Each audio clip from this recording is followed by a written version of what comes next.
So I just have a couple more questions. How are Dunya and Sonia connected or similar? Um, there's actually a lot of ways that they're similar. I think the biggest one is that they're very proud people. They're very courageous, like pride in a good sense. They're very courageous. They're very selfless. And the biggest way that you see this is in them willing to give something very close to their heart for others. So in Dunya's instance, she was willing to marry Luzin, a guy that she could never respect, so that Raskolnikov might have a future, that Luzin would be able to give Raskolnikov a job and be able to provide for them, even though she would never do it for herself. And similarly to Sonia, she's willing to prostitute herself because that's the only way that she can make enough money to provide for her step siblings. So I'd say that's the biggest way that they're similar.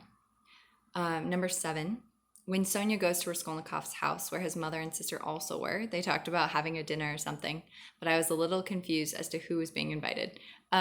Essentially, they came to St. Petersburg, and Raskolnikov was invited to have dinner with them, and they also wanted Raskolnikov to talk to Luzin again. And then eventually Razumikin is invited to come as well. And you can start to see Razumikin falling for Dunya, which is really cute.